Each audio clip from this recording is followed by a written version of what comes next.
Yo, what is up? Welcome to My Favorite Lyrics, the podcast where we talk about music lyrics, except for when we talk about other stuff. And today we've got a special guest. Quite literally the most difficult guest we've had to book. Yeah. This person was one of the first people we ever wanted to book once we started the podcast earlier this year. And I would say this is maybe the 7th different date that we have said, even up till this morning or last night. Yeah. I saw you posting Instagram stories of being in Kansas City, and I was like, all right, well, we'll reschedule with Caleb again. Well, welcome Caleb Hearon. I guess I should say his name. I woke up at 4:30 a.m. today to catch a 6 a.m. flight to get here for this from Kansas City.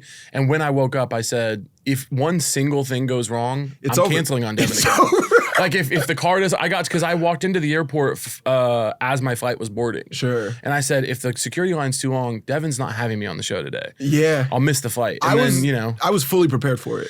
I don't want to do it, dude. I also understand. You've got a lot going on, so it's like I do too, but I said this to you off camera as well. You have to take some responsibility because you were on that television program. Yeah. And which I love. And so your windows for me were 2 afternoons every like 3 months. That was part of it. Which is not fair to me. That was part of it. That was part of it. But it's really special?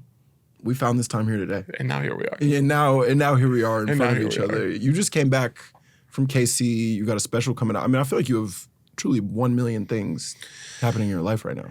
We have to be, it won't be like this forever. So we have to fucking cash in, you know? Sure. We're working right now. But I had a call with my whole like big team the other day, like big everybody, you know, like the big one. Yeah. And I said, I won't do this forever. I said, I won't be like this because I've been this whole year I've gone from thing to thing to thing to thing. Mm-hmm. And there are people who are built for that. I am not such a person.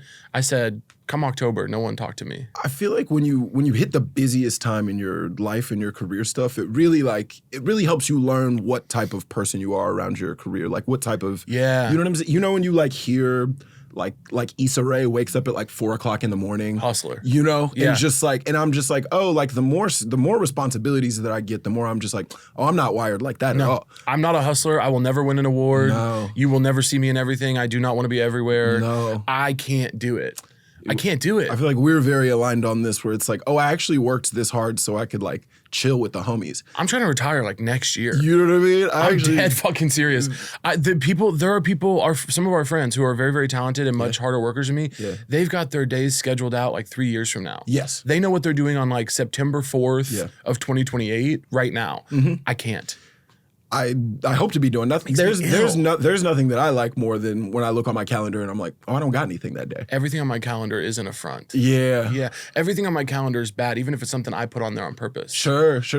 I put on, just so I wouldn't forget, there's a Chiefs game this week. I put on the calendar that I was going to watch it with my buddy, and I saw it today and I went, God damn it. Yeah. And I'm like looking forward to that. Sure. There's something wrong with me. You know, I've said this a lot and people told me I have autism. That's autism? Can we clear something up really quickly? Yeah. Everything can't be autism. Some folks are just going to have to be weird. Everything can't be autism. Yeah. And like respect to everyone who's on the spectrum, God bless you. But I'm just like, wait, how come everybody wants to, now people are trying to convince me that they have autism and I'm like, I think your personality is just, I don't want it. You're just kind of like that. I think some people want autism, and I love it for them. Why? I don't want it. Why do people want? It's something to talk about, and it's like, oh, that explains why I was weird at the hangout, and it's like, or you were just weird at the hangout.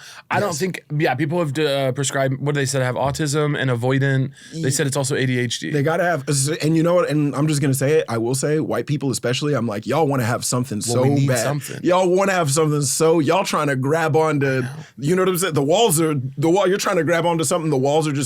Yeah. I got autism. I'm neurodivergent. If I wasn't gay, I would do neurodivergent. Sure. Just to not have to be straight white. Yeah. Sure. Because that's bad. Yeah. Yeah, I would do anything. I would do anything to distance from white. Because I was poor, so that was something for a while. That's something. That's for real. But we lost that. Sure. Too busy to be poor. Too busy to be poor. And that's the memoir. the poor. Poor people famously unbusy. No, I don't have autism. I think I would tell the people that diagnosed me with autism, they haven't seen me move through a room. Sure. No, that's very true. They don't know. I maybe don't know a more social person than Caleb Hearon. I will say I've never known a person who like will announce their birthday party like 48 hours in advance, and then you show up at the birthday party and there's 200 people outside. I'm starting to plan it again, by the way. Yeah. When's your birthday again? Come back around January 24th. Okay. Got you. Yeah. Got you. Are you an astrology person? No, but I know I'm an Aquarius. I know that. Oh, you're an Aquarius? Yeah. Same. Really? Yeah. Because you're what, January? February 13th. February 13th. We're close. Yeah. How old are you? We talked about this. We talked about this on your podcast. Yeah. So true. Yeah. What'd I say? What did you say I'm about your 4 years age? older than you. Oh, I forgot that. Whew. That's a no. We can't do this. No, I'm not. I just didn't. I really forgot because you don't seem like it. It's 4 years. Yeah. When you were born, I wasn't even in school yet. Yeah, but I was you in had preschool. around. You had traits. They knew things about you. That's true. I had a couple things that they were like, you know what I will say about 4-year-old me? Yeah. I like to wear my hats like this even back then. Really? Yeah. That's really cool. I was a young child, so it was like, yeah, I had already started becoming myself. That's really cool. Yeah, it's something. 1991. Wow. I do. That's great. Caleb's talking to me like I was born during the Prohibition. Would you know what happened to me recently? What's that? I was talking to a comic who's maybe like 23. Sure. Okay. That kind of stuff will hurt your feelings. 7 years younger than me. Yeah. Well, she said she grew up on my comedy. She said, I grew up on your comedy. That's what she said to me. Because I guess when I started doing comedy, you know what, maybe I was getting attention in like, this is 5 years ago. Sure. So she was like 19, 18. She said, I grew up on your comedy. And she was asking me for a favor. Sure. When she said this, and I said, don't ever say something like that to me. I said, hey, I'm gonna help you out, but all love, don't ever talk to me like that again. I will say I've been, nobody's ever told me they've grown up on my comedy. I feel like people are just kind of starting to really get a whiff of my whole situation. But like, I remember I started when I was 24, and I remember being in certain green rooms with other comedians and being like, whoa, like when I was in high school, I really liked what you were doing. And now that I'm like old enough to be on the other side of it, I was like, well, that was rude. Yeah. That was rude. Yeah. That was mean. Nobody wants to hear that. I've learned that. Like, I've worked with a couple of actors that my mom's a huge fan of. Sure. And and they don't want that. I don't say that now. They don't want that. I say, can I get a picture? I'm a huge fan. And then I just send it to my mom. And I don't ever tell them that my mom's the fan. Because that's hurtful. To be like, my mom in her 50s loves you. Isn't it crazy how quickly that happens too? Yeah. Like how quickly you go from being 23 to being, how quickly you go from being like, I used to really watch your stuff to people being like, you know, you the OG. Yeah. It happens like, it's like a 3-year period where you go from being like a sprightly 26-year-old to like a withered kind of or at least in the way that people talk to you. Yeah. And if you're lucky, you very get similar sons to the way and you're talking to daughters. me right now. Well, yeah. I grew up on your stuff. Because you have to understand, when you were starting out, I was a fresh, young 20-year-old. I was new to the world. Sure, a brand new baby comedian. Yeah, I was just starting out, figuring things out, learning how to walk, etc. In a sense. In a sense. In a sense, you really were learning how to walk. Yeah, I really think I was born to be somebody's uncle, though, you know? I think you're going to be an incredible uncle. You don't know this, but like I plan to, when I eventually have children, I'm dropping them off at your house. Yeah, yes. They come to your house and you're going to teach them some stuff. You're going to send them to Kansas City for the summer. Honestly, I'm going to say, come on, y'all. I like it a lot. I really love it. Some of my friends are starting to have kids, and I'm having a lot of fun with it. I like to talk to kids like adults. That's my favorite thing. Sure. To be like, what do you do for work? They love it because they don't know what the hell's going on. Sure. They're confused. And nobody talks to them like that. You tell a 7-year-old, what do you think we're going to do about the Middle East? And they don't know what to say. It's a lot of fun. I have a good time with it. Sure. But I think I'm making them smarter. Of course. Because it's like, that has to start somewhere. Right. Someone's eventually going to have to talk to you like an adult. Yeah, and I also don't like their stuff. Kid stuff? Yeah, like they show me their stuff and they show me their toys. They suck. Yeah. They show me their like favorite YouTube videos. They're boring as hell. That's true. I have a nephew who's 12. And everything that he tells me about what he likes is terrible. Sucks. It's just, and I love the kid. Yeah. He's a sweetheart, but I will say that every one of his interests, he'll be like, have you ever heard of, no, see, I don't even want to bring this in. No, come on. My nephew is just like, because I'm like, now I'm talking about his interests like on a recording, it's like he won. It's different, yeah. You know what I'm saying? It's he like got now, to you. Yeah, now he came out on top. Now I'm saying his stuff into a microphone, pushing his agenda. You're putting his people on. God damn it. Yeah. Well, have you ever heard of my 12-year-old nephew? Him and my niece came to visit me, and what? I'm waiting. I want to know. They asked me. They were like, "Hey, have you ever heard of Italian brain rot?" All right, so so you're tapped into this. That pissed me off. Yeah, I didn't like that. That's how I felt. And also, can we stop with the brain rot stuff in general? Sure. Like, I'm having people say I'm having a bed rot day. Yeah. Get the fuck up. See? What are you talking about? See, I like this because you're describing me as an older person, but it's like you sound 55 right now. You don't sound young. Look, having nothing on the calendar is about getting up and doing whatever you want. Sure. It's not about describing what you're doing as bed rotting. Ugh. It's not that. I don't like bed rot. I don't like brain rot.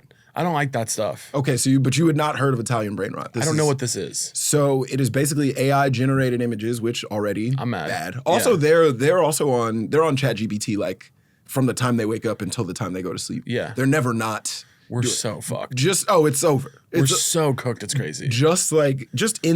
My niece and nephew spent Friday, Saturday with me. Sunday, I returned them to my brother. Yeah. I would say just based on the amount of ChatGPT that I saw him use, we probably lost like a lake and a half. We're done.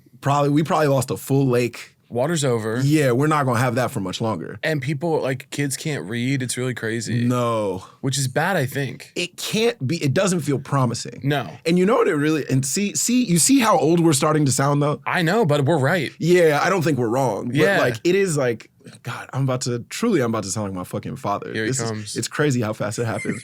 And it's also like, what I'm about to say is not funny at all. Yeah. But I'm just like, okay, you know what's actually happening is like, there's the literacy rates are falling, but I think what's even worse is like the ability to like decipher information. Yeah. You know what I'm saying? Like Yes. the processing skills of being like, oh, like I'm gonna read this and like form my own opinion about it. Now what's happening is like my niece and nephew will be like, okay, I saw this article. I'm gonna ask this computer how to sift through the information and tell me what happened in this thing. Yeah. And that bums me out.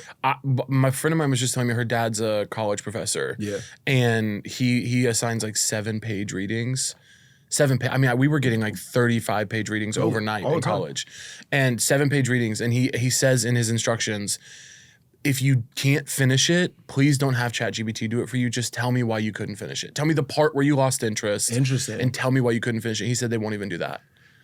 Yeah. They're using ChatGPT to do that. I don't know. This feels like a weird thing because I'm like, man, I guess if I was that age, I'd probably be doing that too. It just wasn't made available to me. Yeah, and I wonder. so it's, because it's like we were finding our own ways to like. But I didn't cheat in college. You never cheated on anything in college? I did not. And there were ways. Of course. There were ways to do it, and I didn't do it. But Wow. that was me though. You know this. Sure. Until I was like 25, I was like a loser. Sure. You know? You do the homework. In life, I do know you to be this way. I do the homework. I care. Even for this assignment, Yeah. even for this, I will say, like, I've talked about this before. So many comedians, I'm just like, yeah, just send me like a song or two or a lyric or two. So many comedians will be like, God, I hate when I have to do homework for podcasts. Like, why does it? I just want to show up and be funny, man. Why are you giving me all this shit? The only two people who have come, like, it's the two most prepared people for this podcast in particular have been Langston Kerman. Love. And Caleb Hearon. Well, here's the deal. I can show up and just be funny. If we never got to my stuff, I think this would be a good episode. Sure, of course. I'm okay at podcasting. But you asked for stuff, and I'm like, this is my guy. I want to show up. And you came through with some very good stuff. Did you like what I sent? I really liked, especially the top one. I mean, I guess, I was going to ask you about, let's just get into this one lyric in particular, and then we can talk about you. Before we do, yes. Can I say something? I would love you to. You and I talked about this podcast idea so long ago. Yeah. Like before you started it. Yeah. And I was under the impression this was only about like rap and hip hop. Right. But then I've seen on the Instagram for the show, people are veering. And so I didn't veer, but I want you to know I tried to stick to the assignment, but I don't know if that's changed or not. Here's the thing. Was it never? Here's the thing. It never has been rap and hip hop. I'm just black. No. No, you sir. No, it was never. No, sir. It was never. You specifically asked me. rapping. You specifically asked me about rap lyrics. I know that you did. I think I personally like. Rap lyrics were at the inspiration of this podcast starting to begin with. Yeah. But I've never been like... Run that back for me one more time. What did you say? Did you say rap lyrics were the inspiration for the podcast to begin with? That is true. So that's what I thought. So no, it's not just that you're black. And that won't be going on the record. Leave this in. That's going on the record. Leave this in because we got to what I needed, which is that it was the inspiration. It was the inspiration, but at no point was I ever like, it has to be that. If anything, what I've said a bunch of times is I'm like, I like when people, like, I think people want to veer rap. You know, we do talk about rap, and I think rap has some of the most like outrageous lyrics. Like I think there's the most that's the most fruitful maybe place musically to be. Yeah. But I do feel like I had Mary Beth on, and when Mary Beth came, I was like, cool. We're gonna get some good old white girl music. Yeah. We're gonna get give me some Britney Spears, bring some Fergie, which we did get a little bit of Fergie recently. Yeah. God bless the Fergie, please come through. Fergie, if you're listening, if you're listening, and I know that you are, we need you on the pod. If anybody's got any connection to Fergie or Fergie's people, we're gonna need her here. We need two things to happen. We need Fergie to come on the pod, and we need Christina Aguilera to start experimenting with race again. Ooh. When she was experimenting with race, where is she right now? What's she up to? I think she went just straight white woman with it. Well, she's stuck to white woman. But that's what's happening right now. I know. That's really what's popping. It's scary. And I will say, as a person from Kansas City, Missouri, or who lives in that area, I will say whiteness is alive and well in Kansas City. In Kansas City. Yeah. And I feel like I will say it does feel like it feels like it's back. That's why all these people are reaching for autism, and I'm just like, hey, nah, you could be white now. Yeah. That's Kansas City's a pretty black city. Here's what I'll come around. Here's what I'll say about this. Yeah, go ahead. Here's what I'll say about this. I'm ready. Is Kansas City is a city like many other other places, like when you go to Boston, like when you go to Seattle, like when you go to Portland. Here, listen, hold on. Okay, hear me out. Like when you go to my hometown, Austin, Texas, where it's like people will go there and they'll be like, man, like it's no black people here, but it's like there are black people in all these places, but they tuck them off to the side, to where no article that you read about places to eat is ever going to be where the black people are at. Right. So then you show up in the city, you're like, oh, I heard about, I'm gonna go here and I'm gonna go here and I'm gonna go here and I'm gonna go there. Where it's you almost have to know someone who is a native of the area to even find where to the nigga part of town.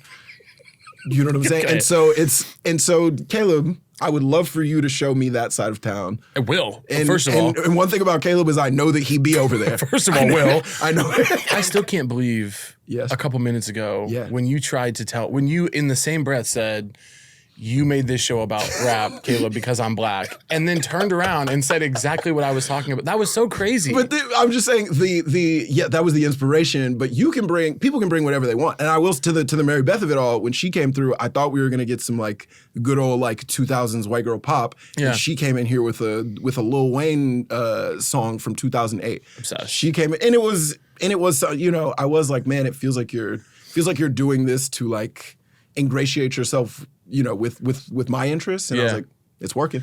Well, how much do you know about funny country music? Because I could talk about it for weeks and years. We talked about that when I did your podcast a little bit. Yeah, did we? A little bit. We talked about because you sort of like a silly kind of almost novelty country record, I feel like. I think I think that country and rap are the two genres that most lend themselves to funny ass lyrics. Yes. A lyric that you're but in different ways. Sure. Country music will randomly be so fucking funny because it's psychotic. There'll be a whole song about, Brad Paisley has an entire song about breaking up with his girlfriend because he'd rather go fishing. That's fucking hilarious. Sure. That's the kind of stuff I like. And it's at that point, it's you're a parody of a country artist. Yeah, you're also gay. But if you're so tired of getting pussy that you have to end it so you can fish. It's come on, man. It's and also just to be clear, that's the exact same thing that happens in Brokeback Mountain. Right, by the way. Literally in Brokeback Mountain, every single time that those two men go to see each other, they're like, I gotta go fishing. Yeah, but they weren't fishing up there. Nah. Because she checked the pole when he got home. She did. And this is fresh on my mind because I literally just watched the movie. I'd never seen it before. You know what? Really? Yeah, I'd never seen Brokeback Mountain. I watched it literally 2 weeks ago. It's a really beautiful movie. It's an incredible film. And I think being a child of the 2000s and being in suburban Texas when that was happening, everybody was just well, that's that.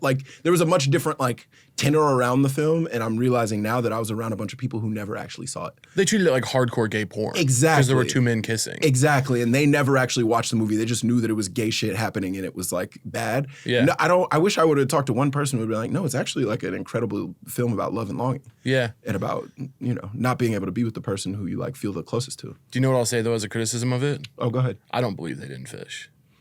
You go all the way up there. You're up there for that long. Sure. Nobody wants to fuck that whole time. Yeah. They fished a little bit. You would think. So when she comes home and the note's still on the pole, I'm like, they fished. Yeah, you would think. Maybe it's just he just didn't need Jake Gyllenhaal had his own tackle box. Yeah. So it's we didn't need to. Yeah. Heath Ledger didn't feel like he needed to bring his own. They fished. I know they fished. I like those guys. That time period. It feels like it. If I went up there now with a guy, I'd fish. Sure, of course. For at least a little bit. I'm also like, how long were they staying up there?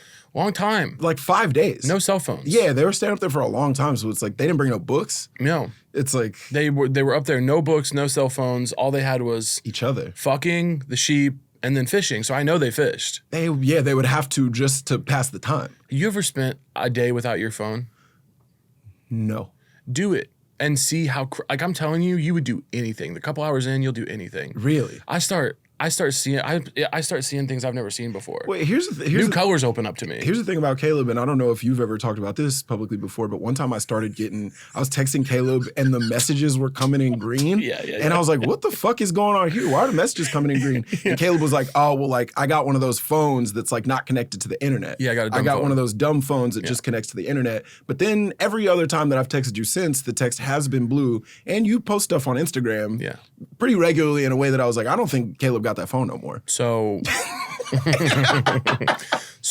I'm so glad you brought this up. Yeah. I got a dumb phone in an effort to better myself. Of course. And in an effort to... We all think we'd like to do that. Well, we would. Here's the deal. But here's what I realized.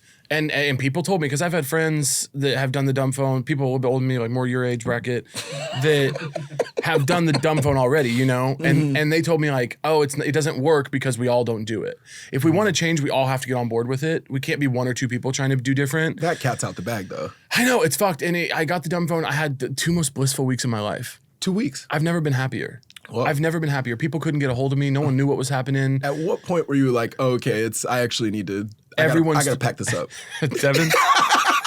Because it didn't last that long. Dude, everyone started contacting me in different ways. It didn't, so at first it kind of ceased some communication. People couldn't get a hold of me. I like that. Yeah. I was like, this is good. Leawood style. Yeah, I said, no one talk to me. And then it started with the Instagram DMs and then the email. So then when I would go to check those things, which used to be chiller, now it's people being like, what happened? Your phone is green. I need to know about, can you please do this spot at Union Hall? I'm like, what? Yeah. So it got really bad. No one respected it. I got treated like a leper in my own community. People I've loved for years looking at me like they've never seen me before. Sure. They're disgusted. They spit at my feet. Yeah. I had to get rid of the dumb phone. I see. I'm back on the smartphone. Okay. But it was a blissful 2 weeks. Or how long was it before you really realized like, oh, this is untenable? Day 2, I knew it wasn't going to work. But I was happy. So I was like, maybe if I just power through, people will come to, no, it didn't work. But I think something has to give. Sure. Because there's no email either on those phones. That was a big problem. Sure. Yeah. Because I feel like that could have actually solved it. Email? If you like couldn't, but it's like, but here's the thing is like, that's what would get me is like every now and again, like I do want to post something on the gram. Totally. I do want to just be like, I want to be like, hey, like look at where I'm at. Yeah. And then it's like. I do too, but I wonder why. I'm like, why do I want to do this so much? I post all the time. You do. You're pretty. I post on stories. You're also in the close friends. I'm on close friends. Pretty frequently. My close friends is boring though. You can say that. I think most of our close friends are boring at this point. Well, most gay guy close friends is either like straight up intense nudes or like talking badly about a pop song. They treat those, that's what's going on. Gay guy close friends is like, can't believe Lana put this out. And it's like, that could have been on Maine. No one really cares what you think about that. It's like nobody knows who you are. Yeah. So it's like, you're not connected to anybody in her life. But then they know the politics for them is that they're fucking her creative director or something. So they have to keep it on close. Sure. That's the gay guy world. My close friends is literally, it's so boring. It's like, here's my mom at lunch. Fair. Nothing special going on. Legitimately. Yeah. Legitimately, I feel like my close friends is the exact same. It's literally just like my close like friends and family and like romantic stuff that I'm like, okay, well this isn't for everybody. Yeah. It's just, I just want a smaller audience for this thing. Yeah. You're hiding Zoe from the world. Yeah. Well. Yeah. Yeah. Wait, never mind. I won't even. Never mind. Never, you know what? Let's not. Never mind. You know what? Let's not. I won't even. I won't even. Caleb putting me on Front Street. I won't do the same for him. You know what? I'll say that. Caleb, I'll leave your close friends. You're being the bigger man today? Yes, I am. Yes, I am actually. You know what? Hell yeah.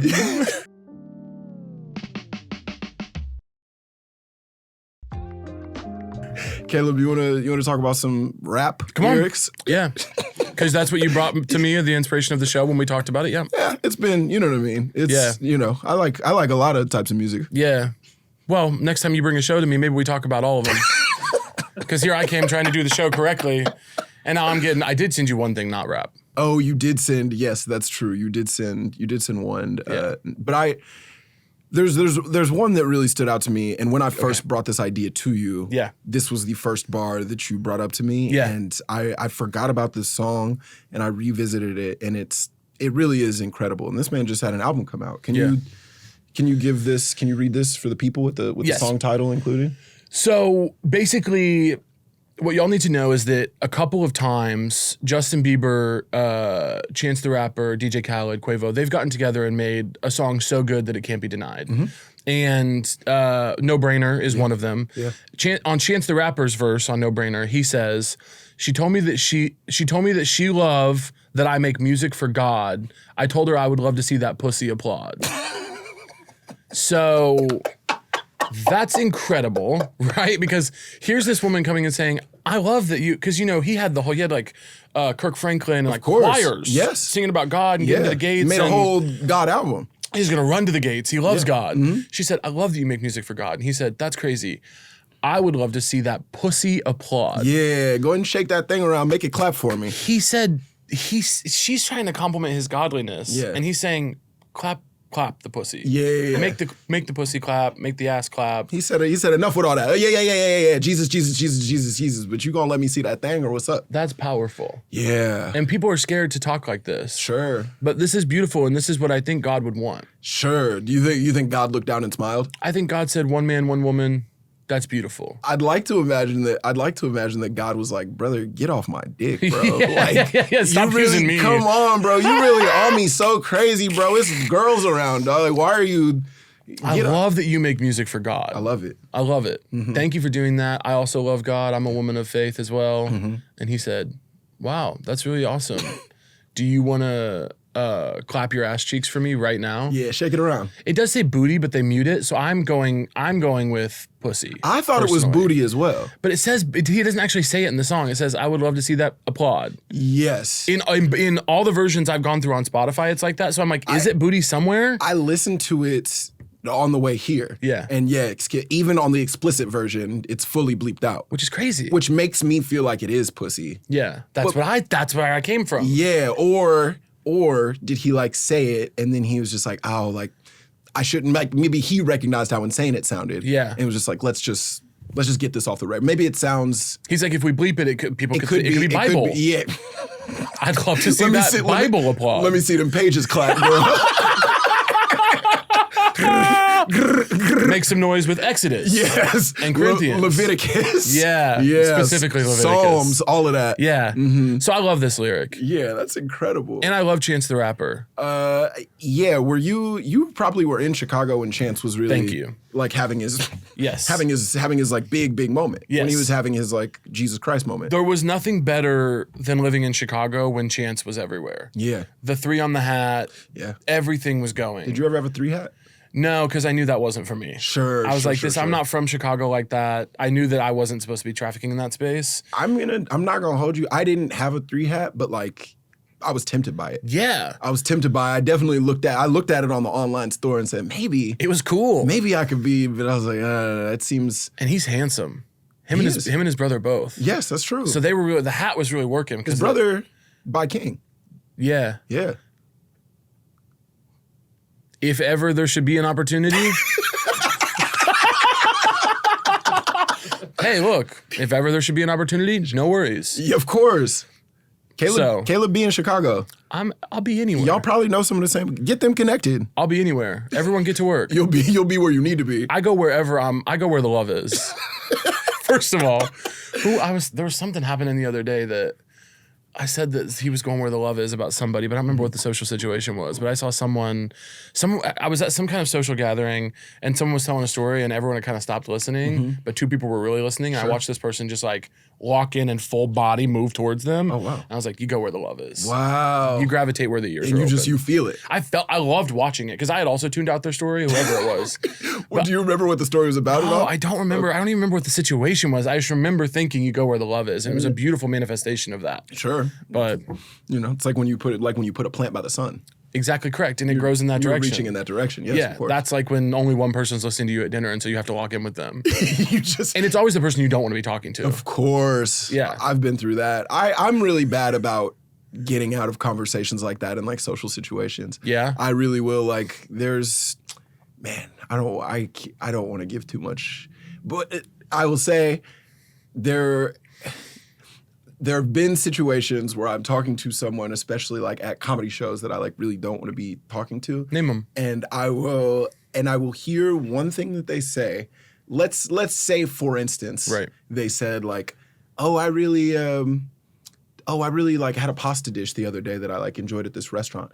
I will like scan who's nearby me to be like, okay, I got to get this person off me. Yeah. I'm trying to get this piece of the conversation away from me. Yeah. I will scan around really quickly, and whoever's close, I will try to relate. Like, I'll be like, oh, like pasta. I'll be like, wait a second, Jessica, you're Italian, right? Right. Hello. And then I will slide straight out of that. Drop the Italian smoke bomb. I'll slide straight out of that situation. I'll do that. And that's Italian brain rot. And that's Italian brain rot right there. People often think I'm doing what you're describing at because when I host parties, my big thing is to go.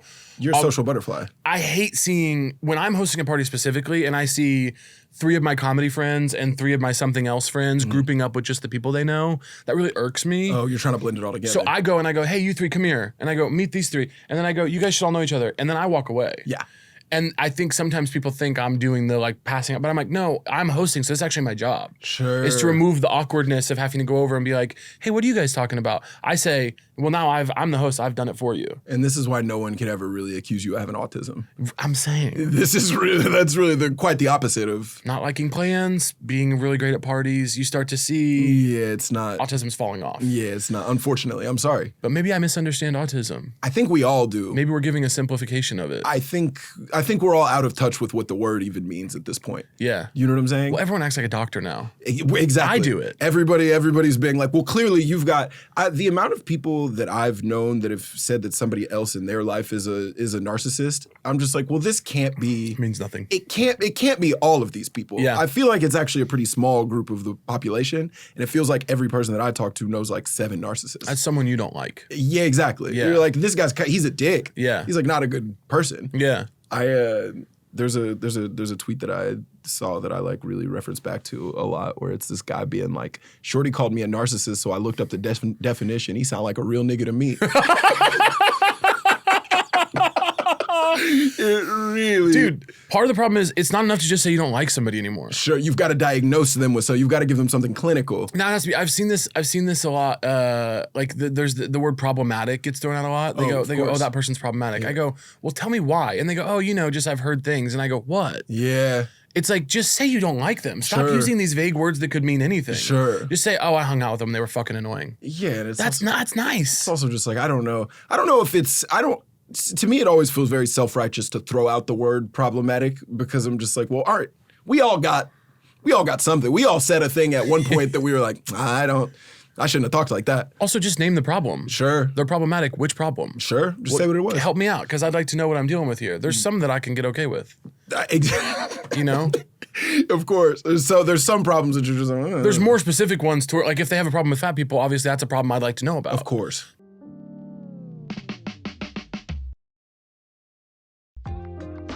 Wait, can I go back to the bar that you were talking, or the song that you were talking about? Can I go back to No Brainer? Let's go.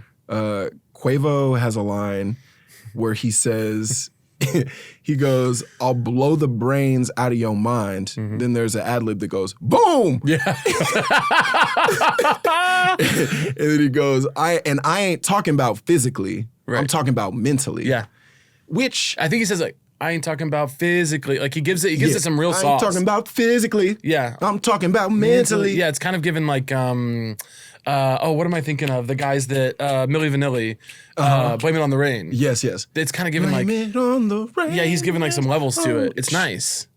That bar really stuck out to me because I was just like, well, the first words that he uses, "I'll blow your brains," which has never been, like, that's like, you're shooting somebody in the head. Like, that's never been mentally. That's never been a mental thing. And it's also like, he's saying, I ain't talking about physically, as if he was like, oh yeah, I know you thought I was saying something sexy. Wake up, dumbass.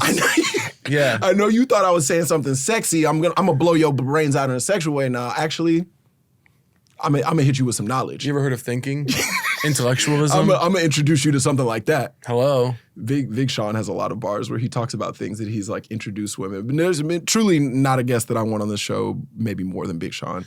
That's really pie in the sky. I want that for you. I'd love to get him involved with the show. Big Sean was big for me. Of course. Big Sean, we were going through that era in a big way. Of course. I used to dress like that. Like Big Sean? I used to, hold on. I'll show you an image. Please bring an image to me. Well, I think all the time about Big Sean, but boy, how big is the stutter on those? I think about that. It'll pop in my head like once a week. Sure. I mean, it was special. He was really doing something special. Or what was the one in that song where she has like a big like she has a ass. Yeah. I used to basically dress like that, basically. I wish I knew you then, dude. I wish I knew you then. This is probably like 2010. Yeah. I'm pretty much dressed like that. I wish I knew you because you were like what, senior in high school, junior in high school? Probably like early college. For this? You were bringing this for that? Yeah, this is early college.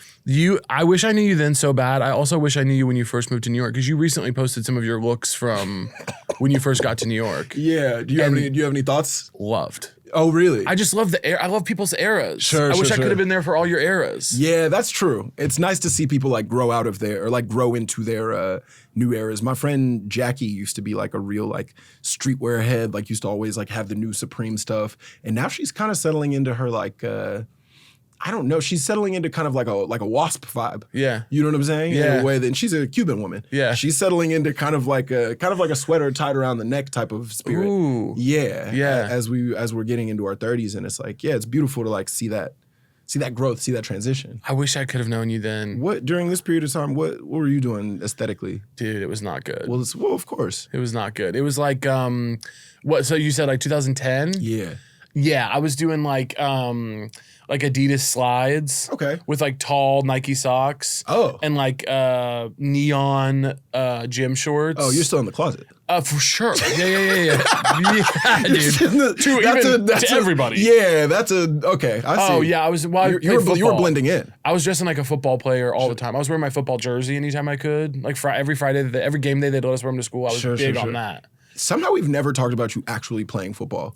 Yeah, 3rd grade through 9th grade. Whoa. Yeah. I actually did not know this. I had a knee injury my freshman year of high school. And then my mom was like, I had to have knee surgery. Oh, yeah. And she was like, you can keep playing football if you want to. Seems like you should probably find something else to do. And then I started doing like student government stuff instead. But I loved football. Were you good? Very good. I imagine you were. I was very good. I kind of see that for you. I was very good. Yeah. Yeah, because I was just bigger than everybody. Sure. And I didn't, you know what though? I could have gone to the league. Whoa. I could have. You heard it here first. I could have if I would have walked in. No, I'm kidding. I didn't take it seriously enough. I did not hit like when they did like 2-a-days in the summer and the coach would be like, we'll see who's dedicated. We'll see who I see in the weight room this summer. Sure. You wouldn't see me there. Sure. You wouldn't see me there. I was really doing all that stuff. Were you? I really was doing I see that about you. I really was doing all that stuff. In my mind, like I was like, okay, I probably can't make it to the NFL. But if I really try hard, I could probably walk on at the University of Texas. By the way. You know what I'm saying? By the way. That's how I was like, yeah, I could probably play a little bit at the best school in the state. Yeah. And I was wrong about that. Yeah. No worries. And I was wrong about that. What position did you play? Because I was a tight end. Okay, yeah. Yeah. I see you. I played tight end. I see you at the University of Texas as a tight end. Tackle guard? Yeah, I played defensive, also offensive, both sides. Just because when you got it, you know? Well, it's also like when you're from certain communities in the United States, you know what I'm saying? And you're like we're big boys. And it's like when you're a big boy, it's like they don't give you much of a choice. No, it was not a choice. They're just like, well, we see like we've assigned you a value already. Yeah. Go ahead and get out there. I was like a foot taller and 100 pounds heavier than every kid in 3rd grade. And that's when tackle football started. And they were like, yeah, you'll be playing football. And also, it's just what everyone did. It's like you weren't a boy that didn't play football. You weren't a girl that didn't cheerlead. That was like what it was. Same. Yeah. My one friend, Michaela, she joined the boys football team because she wanted to prove a point. What'd she play? She was mostly on kick return, like special teams. Oh, wow. But she, of course, now is a lesbian. Yeah. I was just at her and her wife's house. I didn't want to. I don't want to generalize. Yeah. I don't want to generalize, but it's like it's pointing in a direction. Yeah, huge lesbo. And I saw it coming for sure. Sure. But yeah, that was cool of her, I think. Let's see. You because I know this is like really near and dear to your like actual heart. I'm gonna let you get into this one, and then and then we can talk about it. Great. Okay. Yeah. Let's go here. Yeah. So. Yeah, Tech Nine. Yeah. Tech Nine is so important to me. Yeah. He's one of the most important figures to ever live. He's a Kansas City legend. And in Everybody But Me, he has a lyric where he says, KCMO, born and raised if you ain't get the memo, slip into my city as an NO. Okay, but then this is, that I just went in there because I love, that line meant a lot to me when it came out. Yeah. But then he gets into one of my favorite lyrics of any song ever, which is, we put down a demo, then go stuffing them hoes in a limo, because they said they serving more jaw than Jay Leno. What they see when they, what they see and walk through the doors, winners. Okay. To describe someone who's good at giving head as serving more jaw than Jay Leno, I do like that. Is fucking incredible. I do like that. Serving more jaw than Jay Leno, and I've told you off camera that like one of my favorite genres of music, one of my favorite like canon events in music is when you get creative about describing getting head. Yeah, I just love that. It's a huge part of rap. I think it's beautiful. Yeah, I think it's special. I think there's an innovation there that we could see in a lot of different sectors if we wanted to succeed in society. Serving more jaw than Jay Leno makes me laugh so fucking hard. And then also stuffing them hoes in a limo. Stuffing the hose in a limo is so funny. Yeah. Well, because they just did the demo. Sure. Now you gotta stuff the hose in the limo. What they see and walk through the doors, winners. To say, yeah, we just laid down a demo. We put a bunch of hoes in the limo. They're serving more jaw than Jay Leno. Yeah. And then, when we walk through the doors of the next place, everybody's seeing winners. Well, of course. Hello. Yeah, you pop out the limo and you just got head with a bunch of your homies. It's like, everybody walks, they're like, those are the guys. That's a beautiful night. That's an awesome time. They said those guys just laid down a demo and got head in the limo. Yeah. Winners. I will say though, just in the picture that he's painting, in the picture that he's painting, he stuffed the hose in the limo. So like the limo is a little bit over full. Hard to get head in there. That's kind of part of it is like, all right, you got a bunch of hoes and a couple guys in there. Y'all are getting head. It's like, it's in close quarters. Look, in college, was the first time I experienced like straight men being like, yeah, me and my three buddies all took a different girl home from the bar and we all fucked in the same room. Yeah. I'm like, okay. Hey, no worries. That I hate to always be levying this, but that does sound gay as hell. Yeah. You're like, oh yeah, he was putting in strokes on Caitlyn. I'm like, what? Why were you watching? They're like admiring each other's game. I'm like, this is gay. Yeah. I would love to be there. That's how I know it was gay. I'm enjoying hearing about it. That is gay. Yeah. I don't think you're wrong. I mean, I think you'll be one of the first person to recognize so many things about straight male culture gay as hell. Yeah, and it's tough to say in this instance because I'm not talking about you. Do y'all know each other at all? Y'all got a relationship? We met once. Yeah. Well, he goes to the same diner as me. Okay. And well, actually, let's go ahead and correct that. I go to the same diner as him. He's been going for a very long time, but he has a booth in the corner at this diner, and I see him in there sometimes. I've never bothered him before. Sure. But then I met him at the charity event.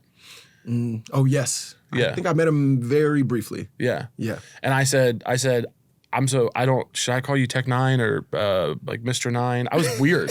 He's like one of the only celebrities I've ever been weird around. Yeah. Because like this Tech Nine, if you grew up around Kansas City, like that's the guy. He does mean so much to that city. He means so much to us. And I was so weird. I was like, should I call you Mr. Nine? And he was like, Tech Nine's fine.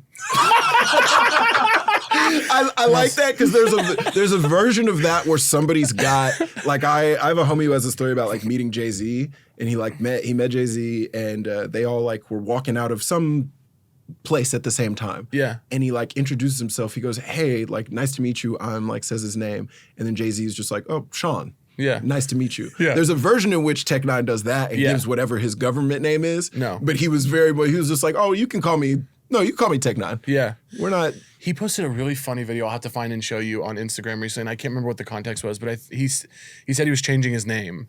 And I can't remember what it was because of gun violence? No, he said he was changing his name.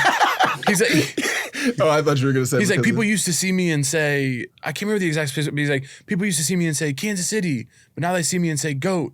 I'm changing my name to Goat or something like that. It was like that. Sure. And I really loved it. Yeah. He's doing it in like his backyard in Lee Summit. He lives in like the suburbs of Kansas City. He's like actually he's changing it for real. No, he's being silly, but it was really fun. Oh, Tech Nine. Yeah, I love him to death. He really has some of the best lyrics, and serve him more jaw than Jay Leno, I think about all the time.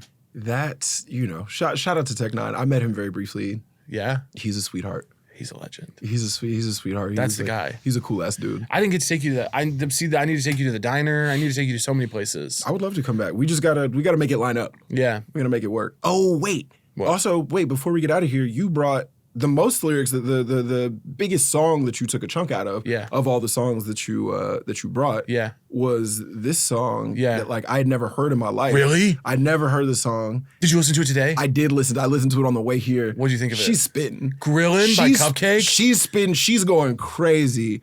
Dude. Hold on. What's the one that really resonated with me the most? Can I tell you? Oh, this one. Oh, go ahead. This one, which is tough because there's maybe some things that these maybe every word's not. No, I'll read this. No, you want your clip? I'll read this. You sent this. Okay. Dude took me on a date, then asked me to pay. Should have saw my face when I went in purse, but on the way out, since he acted like a bitch, I opened the door for him, ladies first.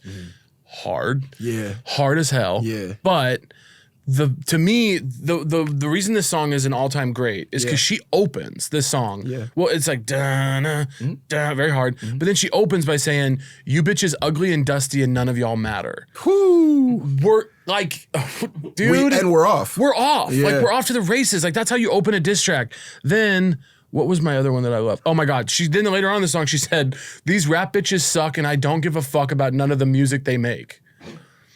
Yeah.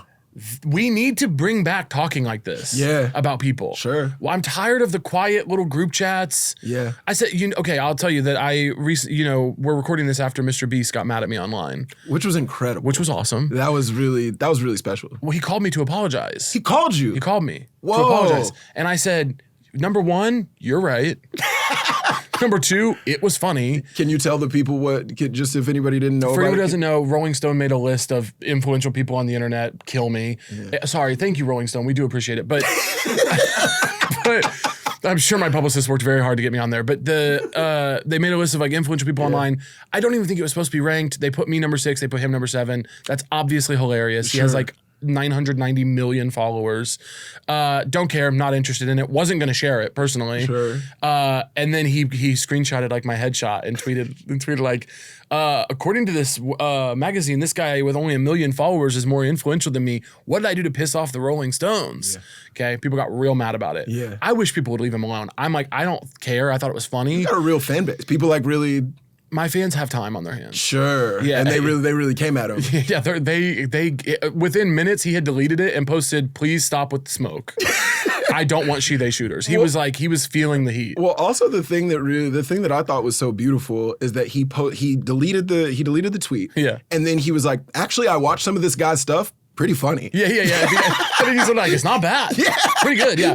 Really funny." That was incredible. I thought the whole thing was funny, but I was like, dude, we need to bring back, if you think that 12 other people on this list didn't text their group chats about someone on that list that they think shouldn't have been on there. Yes. Not me, I'm above it all and don't care. But I'm like, bring back the public beef. Bring back saying mean shit in public. I would agree. I think it's better this way. It's much more fun. Yeah. Everything feels so manicured now. Yeah. Everything feels so everything feels like, oh, well, like, I don't want to say, even in this podcast, there'll be moments where I'm like, well, I won't say this name. Yeah. Like, I won't, like, so much of the fun of it, like, especially with rap music, they used to be like, fuck Kevin. Yeah. Hate him. Fuck Kevin. Hate that guy. Fuck Kevin. Fuck everything about him. Fuck the way that's why the Kendrick Lamar stuff, the Kendrick and Drake stuff was really so beautiful because I was like, this is old school. This is pure hate. We're a culture that's hungry for it. Yeah. There's so much fakeness now that we are hungry for anyone being authentic.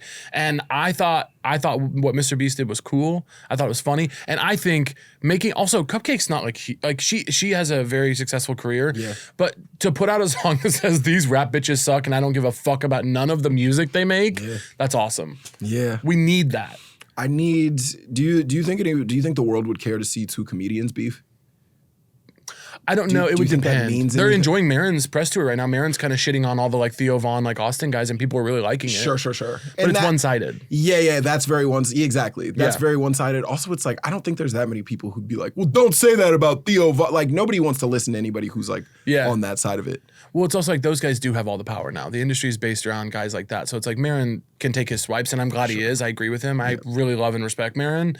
But it's one-sided because those guys don't have to respond. And it's not as much fun. They're somehow impossibly rich. Yeah, impossibly rich. Yeah. She also says in this song, I sent you so many lyrics from this song. Yeah. But another thing she said was, these dudes so thirsty to fuck me. If I told them to, they'd probably drink Flint water. Whoo! That's hilarious. Can I also just, for the listeners who are at home who don't know exactly what's happening, I'm saying the exact lyrics. For those of you guys, those of y'all who are not abreast of what's happening, is like Caleb is editing out the word nigga with these guys. That's what I do. In a way that like I think is actually like, and you didn't miss a beat. No, this is what I do when I'm singing it. But then like just like it's not fun. Yeah, I guess it doesn't hit the exact same way. It's not fun. Do you think when black people are in my car, they're having a good time hearing me sing these songs? No.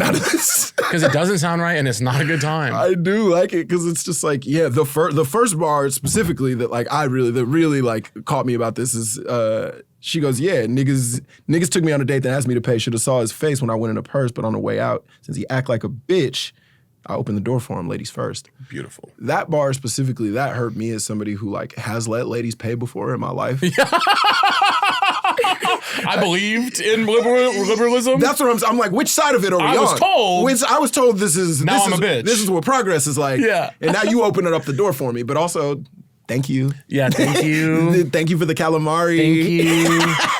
They also thank you, Frito Misto. I loved it. She also says in there that someone's getting passed around in a friend group, so their pussy's probably burning like Pepsi. Yeah, she's a genius. Yeah, Cupcakke is one of our foremost thought leaders, and I'm not kidding. Like that, this song to have that many funny bars in one song is a legitimate accomplishment. I've said this on this podcast a bunch of times. But it is the thing that I like really feel is that like they don't really want to call like black artists geniuses unless they're like talking about some sort of civil rights. You know what I'm saying? Unless they want the common angle. Yeah, they want you to be taking like a social justice sort of. Yeah, which is Chance was kind of in that bag on some level for a little bit. Yeah. You know, and I feel like that's like what like the white media structure like really wants to be like, yeah, that's, you know what I'm saying? But I'm like, you can't tell me that like shit like this isn't genius. You can't tell me that like 2 Chainz isn't a genius. Yeah. I think Future is a genius. That's the toxic side of me. Yeah. I do think like I said this on here somewhere previously, but like whatever like Bob Dylan is for like certain like old white guys, like that's what Future is for me. Yeah. I'm just like, oh, he's like a beautiful poet, and this stuff is in conversation to me with that. Yeah. Same type of stuff. Dude, I agree with you. First of all, I want to thank you for saying that. I agree with you. Yeah. But I feel that way in general about like I think that like silliness or like cleverness is like, so it's why comedy is so disrespected. Sure. The people don't care about, if you make a really funny comedy movie, people might enjoy it, but they don't ever treat it like it's brilliant. Like Bridesmaids is brilliant. Yeah. And that's not best picture consideration. No. I can win best comedy, but that's very like over there. Yeah, but you don't sit down and rewatch some of these serious movies that get so much praise. No one's rewatching them. People go back and watch a movie like Bridesmaids hundreds of times in their life. It's genius. And that's also why any comedian who ever like reaches the pinnacle of like our field always eventually is like, well, now I got to do the dramatic film. Because I want to be respected. Yeah, exactly. Because I want people to actually care about the shit. I can't wait to see you make that turn. I can't wait to see you do a biopic. We'll see what happens. I can't wait to. Do you have any ideas about what your turn would look like? When you make your dramatic turn? I think a couple things will happen for me. Yeah.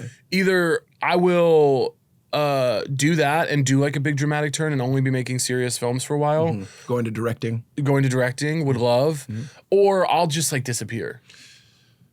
We'll see. Doesn't it sound so nice? Doesn't it sound nice? Doesn't it sound so nice? That you just spot me like Sasquatch around Kansas City. Yeah. You just see like silhouettes of me moving through my neighborhood in Kansas City every once in a while. It's never a clear photo. No. It's always just, it's like a little piece of your shoulder. Yeah. And people are just like, you remember this guy? He had like one HBO special and then we never heard from him again. Kind of nice. Speaking of which. By the way. Caleb Hearon. Help. You got some stuff you want to promote? September 19th on HBO, model comedian Caleb Hearon. Please go watch it. And if you don't like it, keep it to yourself. And if you love it, let people know. Yeah. That'd be my plug.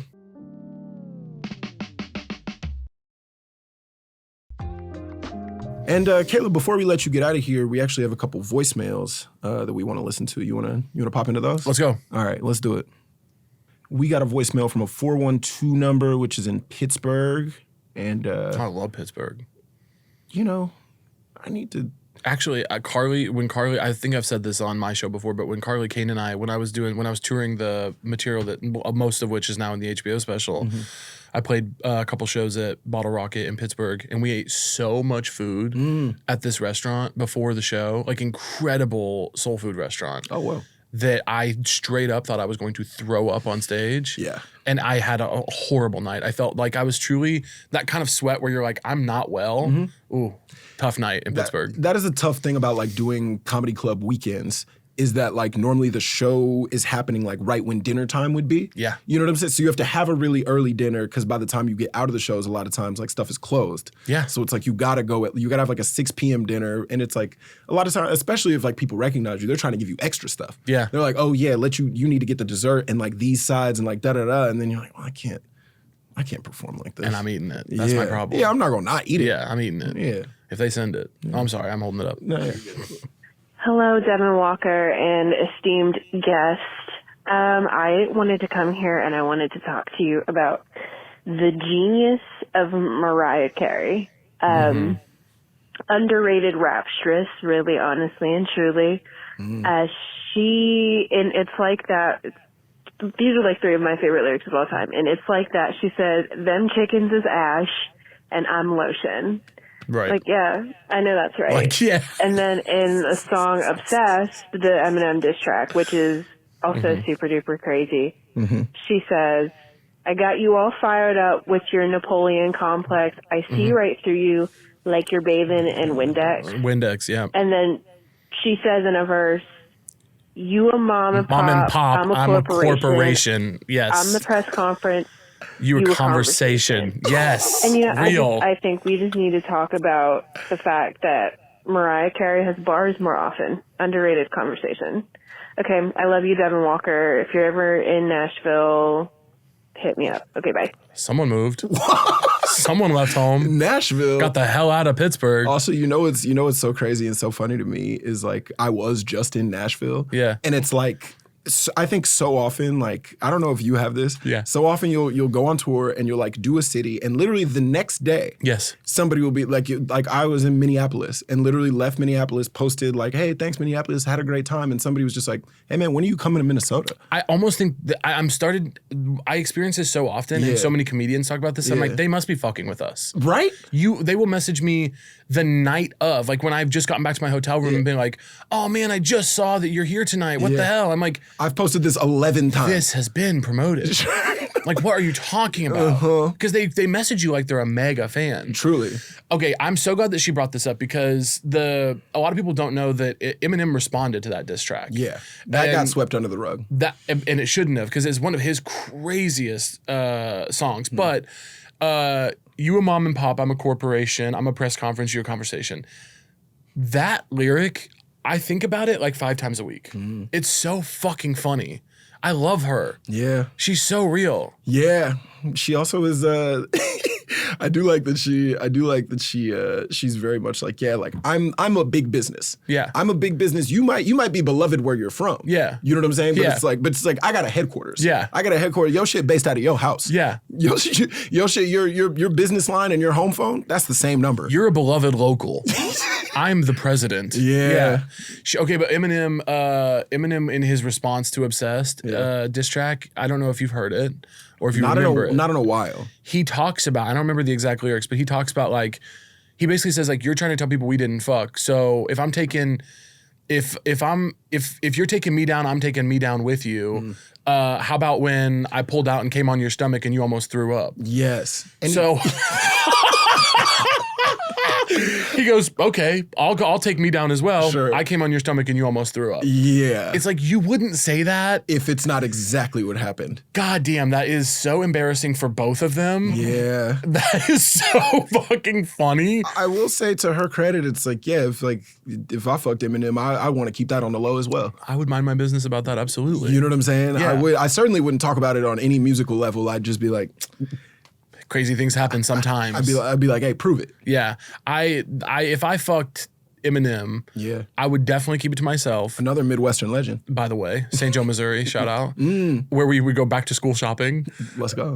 But I would never, ever, ever try to get into a diss situation with Eminem because he's out of his mind. That's also like, that's his whole thing. Yeah. His whole thing that he came up on was being a battle rapper, being like, oh, I'm going to pick you apart lyrically. That's like his whole deal. And also, it's like, the thing about Eminem is there's no way you can't shame him. No. Because like, whatever the worst thing that you could say about him, he's said about himself 1,000 times. He makes albums about like the murdering bestiality his family and killing like, fucking a duck. Like that's not the The smartest thing you can do if you're gonna pick a beef with somebody is pick someone like Drake, who makes like, I love Drake's music, but like you pick someone that's not known for tearing people apart and being really good at it. Yeah. That's a smart thing to do. And that's something that people have done kind of time and time again. Kind of over and over again.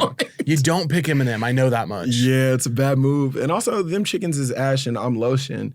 It's I see where she's coming from. You know what I'm saying? Because it's like you dusty, but it's like on a certain level, she trying to diss, but like on a certain level, like that sounds like community aid to me. Yeah. You know what I'm saying? It's like, oh, like you got a scratch, I got a Band-Aid. Yeah. That's what that feels like to me. Devin, that's beautiful. That's what it feels like to me. Yeah. That feels like, oh, you got a problem, I actually got the solution. Yeah. That actually, it feels much kinder than I think she meant it to be. It's also like, you're dusty, but I'm on you. Yeah. It's like, well, that's not good. Yeah.